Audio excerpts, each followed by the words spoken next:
안녕하세요 여러분, 이현정입니다. 우리는 지금 식품기사를 공부하고 있습니다. 저와 함께 영상으로 공부하는 부분은 기본적이면서 여러분들이 시험장에서 만날 수 있겠다 싶은 것들을 정리하기 위한 것입니다. 따라서 책 내용을 먼저 보신 후에 저와 함께 정리한다 생각하시면 되겠습니다.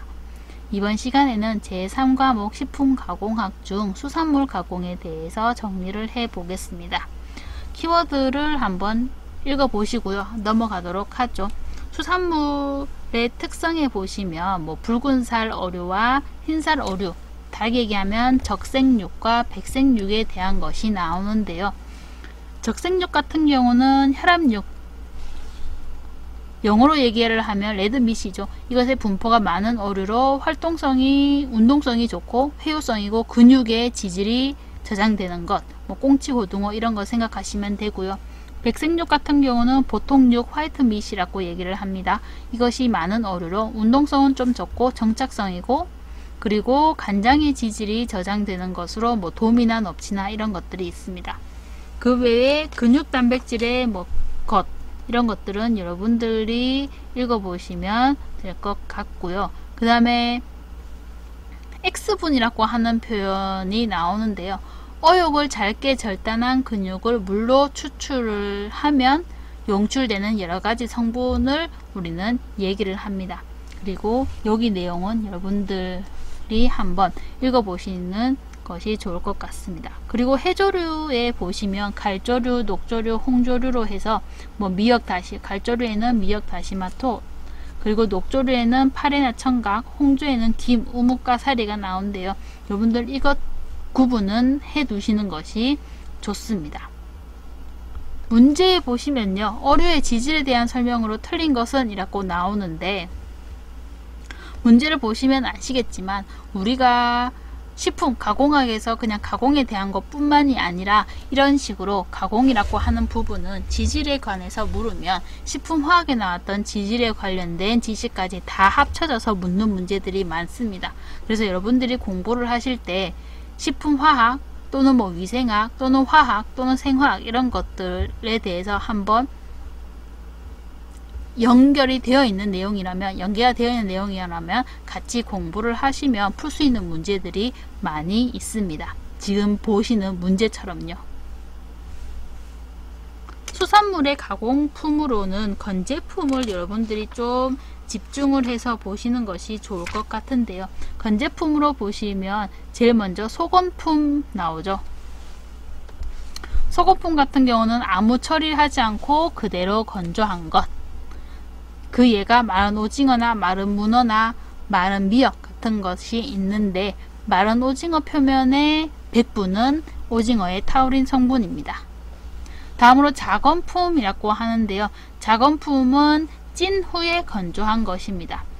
마른 멸치나 마른 해삼이나 마른 전복 등이 있는데 비린내를 제거를 할 수 있고, 어패류 중에 자가 소화 효소를 파괴하고 단백질을 응고시키고, 그래서 변질이 적은 장점이 있습니다. 다음으로 연건품 같은 경우는 소금에 절인 다음 건조한 것이죠. 굴비 같은 게 그 예가 되어 있고요. 백원품 같은 경우는 숯불에 쬐고 구워서 말린 것입니다. 다음에 동건품 같은 경우는 얼리고 녹이고 이런 것을 반복을 해서 건조한 것으로 마른 명태나 한천이 있죠. 단점은 여러분들이 한번 보시면 되겠습니다. 다음으로 조미건품이라고 해서요. 조미에서 맛을 어느 정도 들게 한 다음에 말린 것, 조미 오징어를 생각하시면 되고요. 그리고 백원품은 찌고 백원에서 말린 것, 그리고 훈연 마른치라고 해서 절이던가 조미한 것을 훈연 해서 건조한 것도 있습니다. 그래서 여러분들이 이 같은 경우는 설명이 다른 것은 이라고 해서 소건품인데 작은품 설명이 되어 있다든지 이런 식으로 짝짓기 문제가 한 번씩 나오거든요. 그래서 여러분들이 짝짓기가 가능하도록 공부를 하시면 좋을 것 같습니다. 다음으로 냉동품 같은 경우는 어류를 그대로 냉동을 하는 방법이죠. 그래서 그 냉동품의 종류로 세미드레스부터 해서 쭉쭉쭉 있는 것을 확인할 수 있으시고요. 이 냉동품을 할 적에, 냉동 저장을 할 적에 필요한 과정 중에 하나가 이 글레이징이라고 하는 과정이 필요합니다. 이것이 뭐냐 하면 우리로 하자면 빙의라고 얘기를 하죠. 어류를 동결시킨 다음에 냉수에 넣고 다시 냉동을 해서 고기의 표면에 얼음 피막을 입히는 과정입니다. 왜냐하면 동결 저장 중에 건조도 방지를 하고요. 지질의 산화도 방지하고 향미도 보존을 하기 위한 방법이죠. 다음으로 수산 연제품이 나오는데요. 어육에 소금을 조금 넣고 그 외에 뭐 조미료, 전분, 향신료 이런 것을 갈아서 으깬 연육을 성령, 가열해서 계로화시킨 것입니다. 그래서 체육, 살을 발라내고요. 그 다음에 씻은 후에, 그게 수세죠. 뭐 오물이나 색소나 X분이나 아니면 수용성 단백질 등을 제거를 해서 색과 탄력성, 보존성 등을 향상하기 위한 것입니다. 다음으로 세제를 할 때는 분쇄기 및 차퍼라고 하는 것을 이용을 하게 되고요. 그 다음에 고기가리, 스톤 글라인더나 사일런스 커터 같은 것을 이용을 합니다. 목적은 식염의 단백질을 충분히 용해시키고 그리고 부원료를 고르게 혼합하기 위한 것으로 고기가리를 하고 그 다음에 성령 가열을 하게 되면 연육 제품이 나오게 되죠. 다음으로 염장품이 있습니다. 염장품은 식염의 장점을 이용해서 어패류를 가공을 하는 것인데요. 건조, 염장법, 다르게 얘기하면 마른간법, 염수법, 또 다르게 얘기하면 물간법이 있습니다.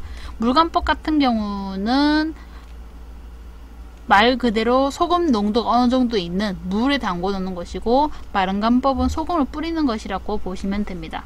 그래서 마른간법은 특별한 설비가 필요 없고, 그리고 사용하는 소금량에 비해서 탈수량이 많고 식염의 삼투가 빠르다는 것이 장점이고요. 물간법 같은 경우는 소금의 침투가 균일해서 제품의 품질이 일정하고, 그 다음에 과도한 탈수가 일어나지 않고, 그 다음에 염장 중에 물에 담겨 있는 것, 소금물에 담겨 있는 것이니까요, 공기와 접촉하지 않아서 지방의 산화가 적고 수율이 좋다는 장점이 있죠. 그런데 마른간법의 단점으로는 소금의 삼투가 불균일하고, 그리고 강하게 탈수가 되고 수율이 낮고 염장 중에 공기와 접촉된다는 것. 그리고 물간법의 단점은 특수한, 그러니까 물이 새지 않는 뭔가 염장 용기가 필요하다는 것. 그 다음에 소금이 많이 쓰인다는 것. 그리고 염장 중에 교반을 해주지 않으면 초기에 부패가 쉽다는 것. 그래서 보시면 장점과 단점이 서로 크로스 해가지고 있으니까요. 여러분들이 이 비교하는 것은 한번 봐두시면 좋겠습니다. 다음에 수산 훈제품은 우리가 했던 훈연과도 관련이 있으니까요. 여러분들이 그냥 수산 훈제품도 있구나 라고 한번 보시면 되겠고요. 지금 문제 보시는 것처럼 건제품 처리 방법에 대한 설명으로 틀린 것은 해서 짝짓기로 나오는 문제들이 있죠. 그래서 여러분들 이런 짝짓기가 가능하도록 공부를 하시면 될 것 같습니다. 그러면 챕터 9로 바로 연결을 해서 한번 보도록 하죠. 챕터 9 같은 경우는 여러분들이 보실 때 특히 보셔야 되는 부분이 있거든요. 그것이 뭐냐 하면 D값, F값, G값입니다. D값, F값, G값 같은 경우는 여러분들이 잘 정리를 해 두시는 것이 좋은데요. D값 같은 경우는 어떤 온도로 미생물을 90% 사멸시키는데 필요한 시간, 분으로 나타내게 됩니다. 그래서 121도에서 10분을 가열해서 어떤 세균이 90% 사멸했다면 우리는 D에 121, 제가 121로 읽었죠. 212도에서인데 그 10으로 표시를 하고요. F가 같은 경우는 일정 온도에서 일정 농도의 미생물을 사멸하는데 필요한 시간으로 이때도 분으로 표시를 합니다. 그래서 만약에 332도에서 15분을 했는데 어떤 세균이 전부 사멸했다면 그거는 우리는 F의 그 온도 332도라고 표시를 하고 시간 얼마라고 표시를 하게 되죠. 그리고 G값 같은 경우는 1대수 주기를 통과하는데 필요한 온도, 그러니까 예를 들면 가열 온도를 20도 상승을 했더니 세균의 수가 10분의 1로 감소를 했다. 그러면 G값이 20이 되는 겁니다. 이때는 온도를 나타냅니다. 그 그래서 G값이 증가한다는 것은 내열성이 높아지는 것을 의미하게 됩니다.